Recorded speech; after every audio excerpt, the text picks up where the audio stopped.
Assalamualaikum warahmatullahi wabarakatuh. Kami akan menjawab beberapa hal yang kami temukan sehingga orang-orang menolak kebenaran mimpi Muhammad Qasim bin Abdul Karim, insya Allah. Berikut adalah beberapa hal yang kami temukan. Pertama, Muhammad Qasim melihat wujud asli Allah Subhanahu wa Ta'ala di dalam mimpi. Kedua, Muhammad Qasim adalah Al-Mahdi. Ketiga, percaya kepada Muhammad Qasim adalah sesat.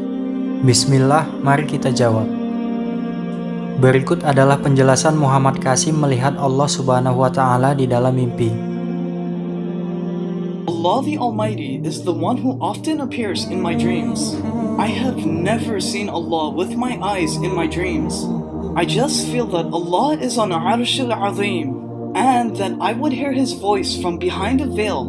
The voice would sometimes descend from beyond the sky. Or I would see an incredibly unbelievable nur, and sometimes a magnificent voice would come from the incredible nur. Whenever I see the nur of Allah, my eyes get frozen. It is just impossible to describe it.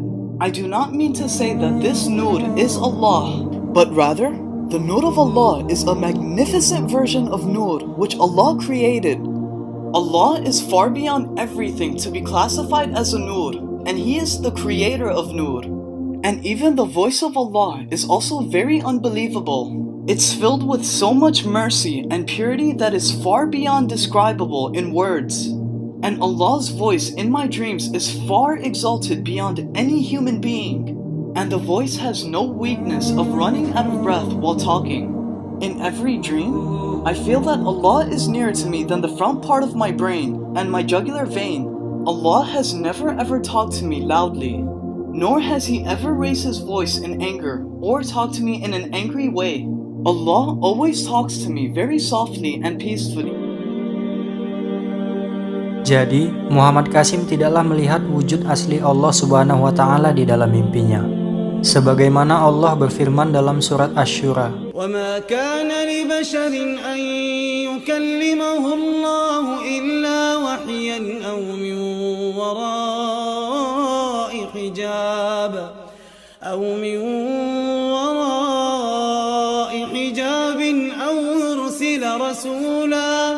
أَوْ يُرْسِلَ رَسُولًا فَيُوحِيَ بِإِذْنِهِ مَا يَشَاءُ إِنَّهُ عَلِيٌّ حَكِيمٌ.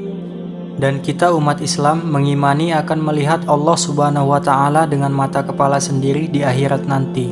Rasulullah Shallallahu Alaihi Wasallam bersabda, sesungguhnya kalian akan melihat Rob kalian, sebagaimana kalian melihat bulan ini. Kalian tidak berdesak-desakan ketika melihatnya. Oleh karena itu, jika kalian mampu untuk tidak mengabaikan sholat sebelum terbit matahari dan sholat sebelum terbenam matahari, maka kerjakanlah. Berikut penjelasan Muhammad Qasim tentang Al-Mahdi.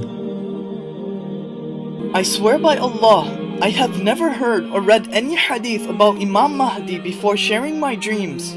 And then, the people told me that your dreams are similar to the Mahdi. I respect the Mahdi. However, my dreams are unrelated to him. This is only because he is not shown to me or mentioned anywhere in my dreams. I am just trying to share my dreams as I was commanded by Allah and His Messenger Sallallahu Alaihi Wasallam.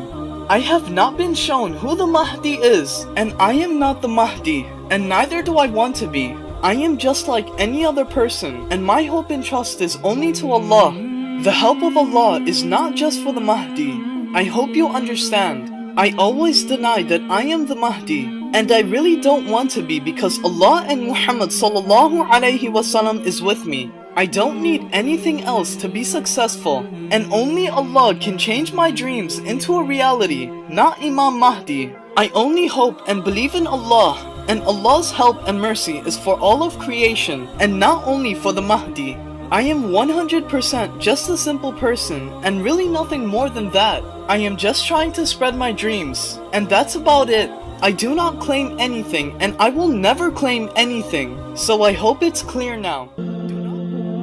Sebagaimana penolakan terhadap mimpi Muhammad Qasim karena mengkaitkan Muhammad Qasim dengan sosok Al-Mahdi, Maka kami mengajak orang-orang untuk berhenti melakukannya, dan kami hanya ingin mengajak untuk percaya dan memperhatikan mimpi-mimpi ilahi Muhammad Qasim. Karena Muhammad Qasim tidaklah pernah mengaku atau ingin diakui sebagai Al-Mahdi. Ia hanya diperintah oleh Allah Subhanahu wa Ta'ala di dalam mimpi untuk menyebarkan mimpi-mimpinya kepada umat Islam agar umat Islam memperhatikan dan percaya kepada mimpi-mimpinya.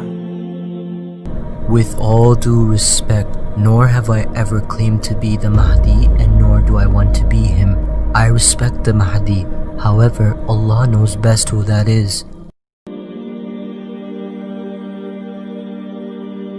Percaya kepada mimpi Muhammad Qasim tidaklah sesat, karena pada mimpi-mimpinya tidak ada perkara yang membawa kita untuk keluar dari Al-Quran dan hadis, dan tidak pula ada perkara bid'ah, tetapi malah sejalan dengan Al-Quran dan hadis.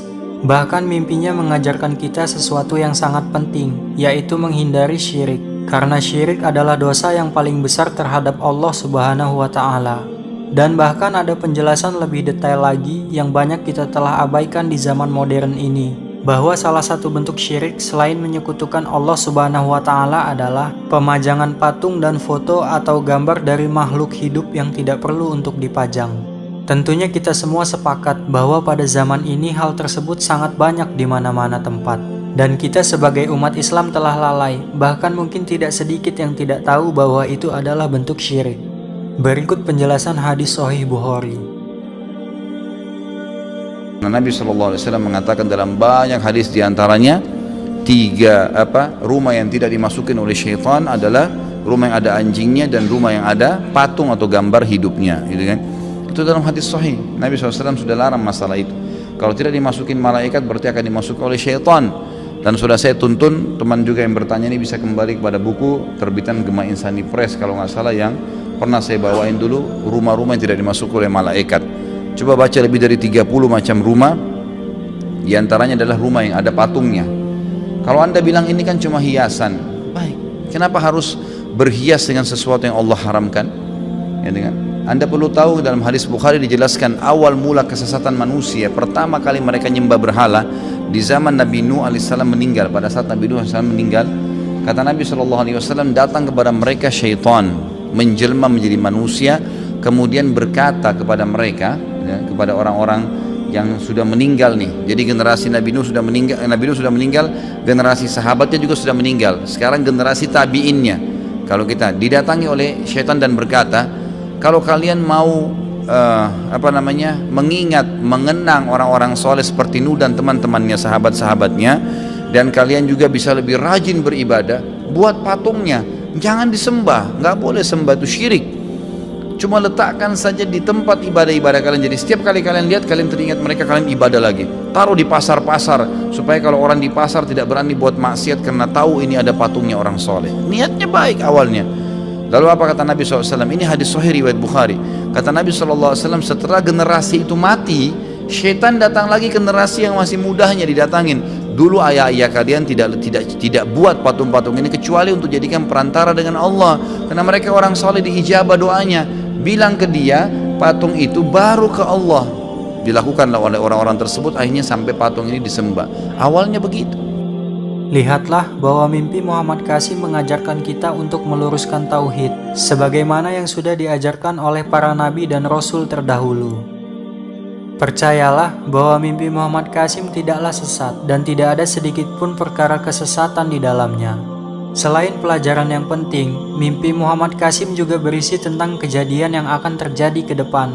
Ini bukanlah ramalan, tetapi merupakan petunjuk dari Allah Subhanahu wa Ta'ala melalui mimpi. Karena kejadian-kejadian itu berhubungan dengan umat Islam dan bahkan sesuai dengan hadis.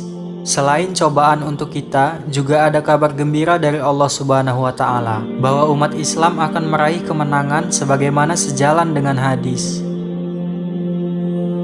Demikian penjelasan dari kami. Untuk itu kami mengajak kepada umat Islam untuk mulai menonton, mempercayai, dan memperhatikan mimpi Muhammad Qasim bin Abdul Karim.